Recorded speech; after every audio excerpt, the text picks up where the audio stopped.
Bonjour à tous et bienvenue pour cette nouvelle édition d'FMC TV. Tout de suite, le sommaire en images. Réunion tendue à la préfecture de l'Oise entre les ex-salariés de Continental et le représentant de l'État. La gare de Saint-Just-en-Chaussée se refait une beauté. De la beauté, il y en aura aussi avec l'élection de Miss Picardie. Et zoom sur la dernière brocante de l'année avec la 35e édition de la foire au marron d'Attichy. Les ex-salariés de Continental se sont donné rendez-vous avec le préfet de l'Oise, Nicolas Desforges, afin de faire prolonger leur congé mobilité qui devrait expirer à la fin de l'année. Alors que le chômage se fait sentir, la réunion s'annonçait tendue. La tension était palpable. Les représentants du personnel de la société Continental étaient reçus par le préfet de l'Oise, Nicolas Desforges, afin d'examiner le reclassement du personnel en présence des représentants de Pôle emploi. Une réunion tendue puisque les Contis espéraient un accord écrit, définitif sur le suivi professionnel des anciens employés. Au terme de la rencontre, les porte-paroles du personnel de Continental attendaient encore que les promesses faites se concrétisent. Il y a une réunion qui doit se passer dans les 15 jours pour aller au bout de la prise en compte des problèmes. Et ce qui est demandé, ce qui continue à être demandé, c'est que les salariés de Continental qui devaient être classés à 100% soient traités d'une manière normale, c'est-à-dire qu'on va simplement s'occuper de leur trouver un emploi, de leur trouver une solution et pas de leur faire la chasse. En attendant une prochaine concertation avec les Contis, le préfet a indiqué que les fonds prévus pour leur formation continueraient au-delà du 31 décembre 2011 et qu'un partenariat avec le cabinet Altedia serait mis en place afin de favoriser leur reclassement. La gare de Saint-Just-en-Chaussée est en plein réaménagement. D'ici un an, 80 places de parking supplémentaires devraient voir le jour. Visite d'un chantier qui se déroule bien. Envisagés depuis 1992, les travaux du quartier de la gare de Saint-Just-en-Chaussée sont en bonne voie. Chiffrés à 1 million d'euros, ces aménagements, en grande partie financés par la communauté de communes du plateau Picard, laisseront place à un parking plus grand et plus convivial. Les gens pourront facilement trouver à se stationner, ça c'est le point vraiment crucial. Deuxièmement, on a vraiment pu privilégier un aménagement de qualité, donc vraiment en mettant une place importante aux espaces verts. On n'a pas voulu un parking comme on peut le voir partout. On a différents niveaux de paliers sur le parking. On a vraiment une place importante de la végétation. Les emplacements vélos, on en a prévu une dizaine immédiatement disponibles. Si ça fonctionne bien, on peut facilement en augmenter puisqu'en fait c'est des modules qu'on met par 1 ou par 3.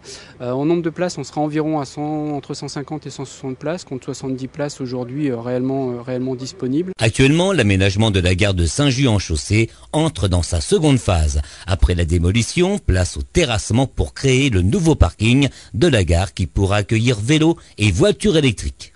Le chantier se passe bien, on est dans les temps. C'est vrai qu'on a eu plusieurs années de difficultés simplement pour s'approprier le terrain, un des terrains privés. Mais aujourd'hui, tout se passe très bien.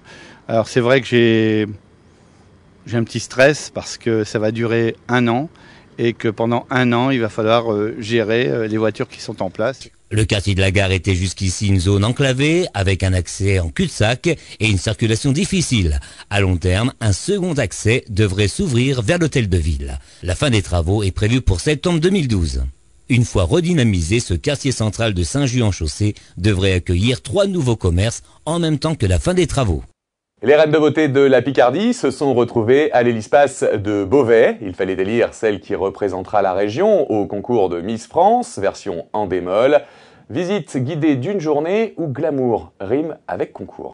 L'élection de Miss Picardie 2011 a rassemblé plus de 1400 personnes à l'Hélice-Passe de Beauvais. Les 15 prétendantes au titre ont défilé devant le jury, composé entre autres du présentateur de télévision, Willy Litchi, mais aussi de l'acteur de Plus belle la vie, Frank Borde. Durant l'entracte, les spectateurs ont pu déposer leur vote dans les urnes juste avant un show exceptionnel réunissant d'anciennes reines de beauté. Au terme des délibérations, c'est l'Isarienne Anaïs Merle qui a remporté le titre de Miss Picardie 2011, un choix salué par l'organisation Miss France. Nous avons découvert après quelques mois maintenant de patience le nouveau visage de Miss Picardie 2011. On est ravis déjà de la participation et du nombre du public qui était présent ici à Beauvais pour cette première édition de Miss Picardie. Et puis on est très fiers qu'une nouvelle jeune femme représente notre région. Plus de temps à perdre pour Anaïs Merle. Le 3 décembre prochain, elle se rendra à Brest pour concourir à l'élection Miss France 2012 en présence d'Alain Delon, le président d'honneur de cet événement. C'est la plus belle soirée pour l'instant de toute ma vie, donc c'est génial, merci.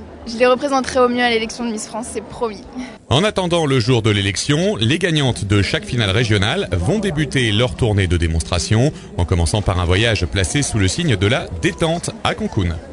C'est l'automne et les arbres voient leurs feuilles roussir et la météo devient pleurnicharde. 6000 personnes se sont donné rendez-vous à Attichy pour la 35e édition de la Foire aux Marrons. 350 exposants étaient présents pour le bonheur des visiteurs. Suivez le guide.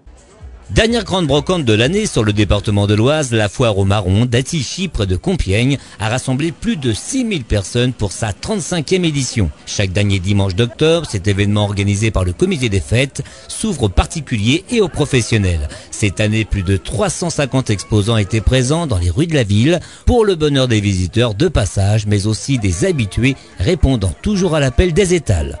Les clients sont là, j'espère que ça continuera à marcher comme ça et que ça va durer pas mal d'années.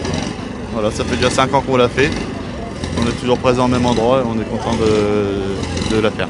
C'est une fort et agréable journée où nous passons beaucoup de temps. La restauration est bonne. Le seul souci, c'est que nous avons énormément de problèmes pour se garer. C'est un dur labeur, c'est sûr, mais bon, heureusement que le comité des fêtes est actif. Nous avons près de 300 exposants et nous recevons au moins 5 à 6 000 personnes, 6 000 visiteurs. On attend aussi beaucoup de gens au comité des fêtes, beaucoup de jeunes, parce qu'on commence à se faire vieux, on a besoin de bras.